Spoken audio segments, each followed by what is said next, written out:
Oke, selanjutnya kita lanjut lagi ke akar dikotil. Jadi akar dikotil sedikit berbeda ya dengan akar monokotil, terutama dari mana? Kita lihat.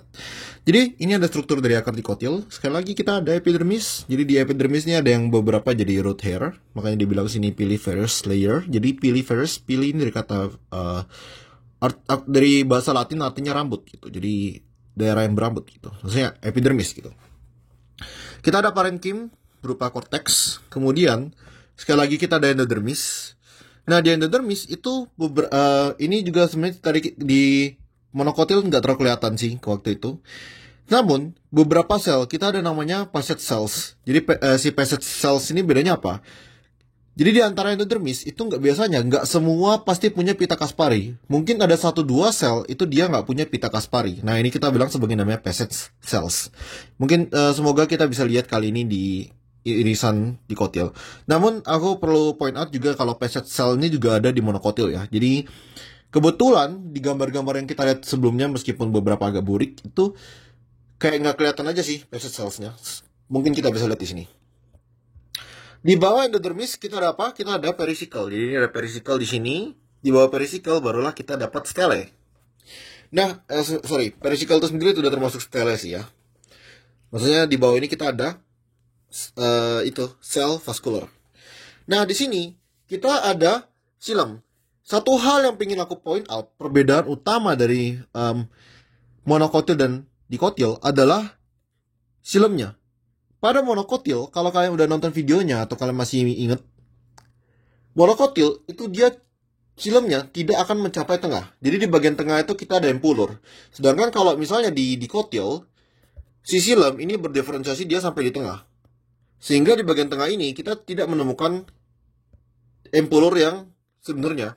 Di sini sebenarnya ada dibilang conjunctive tissue yang kayak sebenarnya dia menunjukkan daerah-daerah yang merupakan sel parenkim. Tapi aku secara definisiku, menurutku itu bukan empulur. Kayak meskipun dia sel sel-sel ini nantinya juga bakal itu. Sel-sel ini juga nanti kemudian bakal berubah juga jadi sel vaskular gitu. Jadi ini kayak menurutku ini lebih ke calon sel vaskular daripada parenkim daripada empulur yang kayak di monokotil. Tapi mungkin beberapa definisi agak lain bisa jadi. Tapi ya satu hal yang pengen aku bilang adalah kalau di dikotil, aku bilang sih nggak ada empulur, tapi ada sel parenkim ini yang kemudian bakal jadi sel vaskular suatu saat.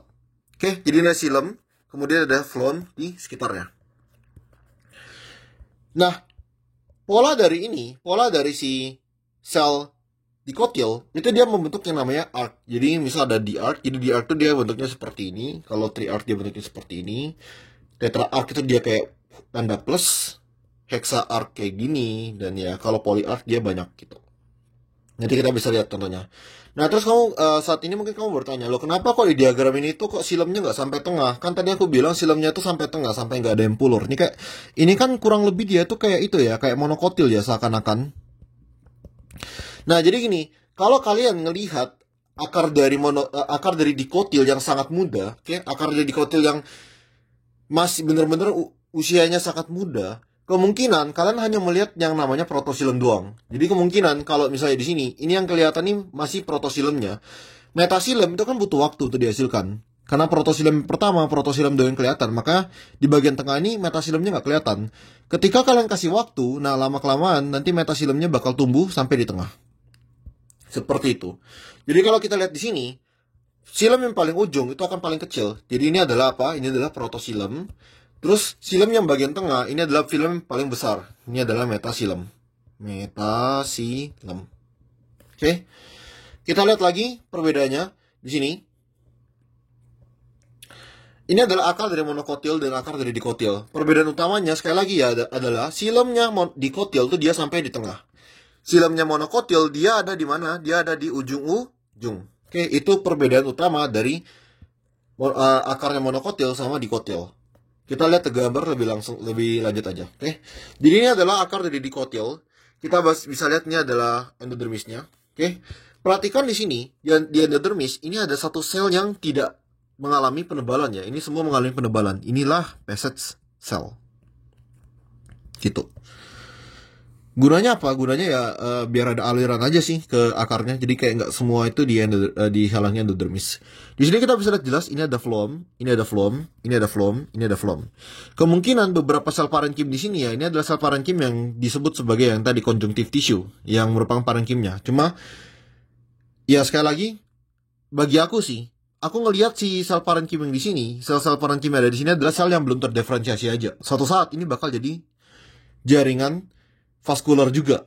Makanya aku nggak bilang mereka itu adalah empulur. Aku bilang kalau di kotil itu tidak ada empulur di akarnya, oke? Itu definisiku. Mungkin definisi kalian berbeda, nggak masalah. Yang penting kita paham konsepnya. Sekali lagi protein di sini, silemnya bagian luar ini kan dia lebih kecil. Maka ini apa? Ini adalah protosilem. Di bagian tengah inilah metasilem. Kita bisa lihat ya metasilemnya yang lebih muda ya. Metasilem yang lebih besar tuh ada di tengah. Gitu.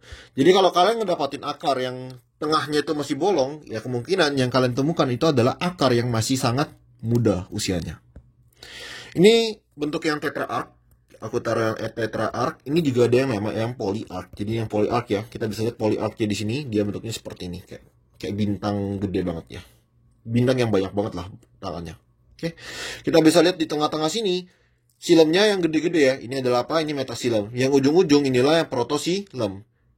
Terus perisikal mana perisikal? Perisikal yang ini ya. Jadi kayak satu lapis sel yang ada di bawah endodermis. Itu adalah perisikal. Next kita ada lagi ini.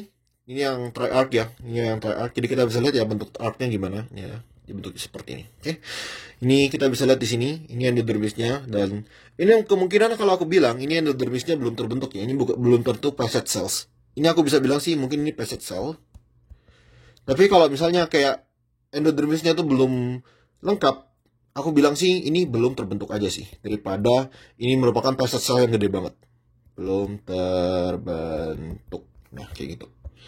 Oke, kita bisa lihat ini adalah korteksnya ya. Ini korteksnya, ini adalah epidermisnya dia. Ini adalah contoh akar akar dikotil yang masih sangat muda. Kalian bisa lihat bahwa tidak ada batasan jelas ya di antara endodermisnya. Kenapa? Endodermis belum terbentuk di sini. Dan kalian bisa lihat yang terbentuk ini hanyalah protosilem. Ini cuma protosilemnya, metasilemnya belum ada. Makanya kita seakan-akan kelihatan kayak akar monokotil, tapi bukannya adalah akar dikotil yang usianya sangat muda. Hati-hati. Keunikan dari akar dikotil adalah dia bisa mengalami penebalan sekunder, ya kan? Jadi akar dikotil dia itu ada kambium, ya pada seperti umumnya batang dikotil juga itu kan ciri khas dari suatu tumbuhan dikotil ya, mereka punya kambium. Jadi kita lihat dulu ya, ini yang paling muda.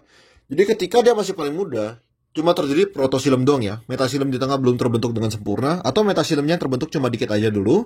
Ini ada phloemnya di ujung-ujung. Lalu di sini kita ada warna hijau. Apa yang warna hijau ini? Warna hijau ini adalah kambium. Oke, ini adalah kambium.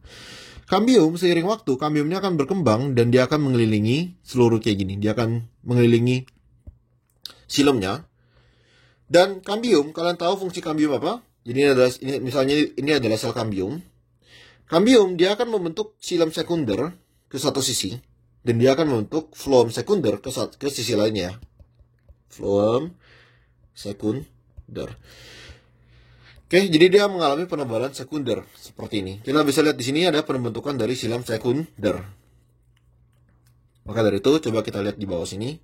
Oke, jadi ini adalah akar muda ya. Ini akar muda seperti biasa tadi. Kita bisa lihat struktur polyarchnya. Ini kemungkinannya adalah sel-sel kambiumnya. Oke, ini ada sel-sel kambium.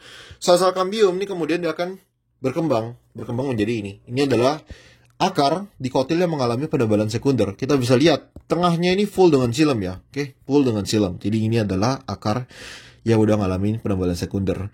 Kita bisa lihat juga ini ada phloem sekundernya ya sekeliling sini gitu. Kambiumnya agak sulit dilihat di sini.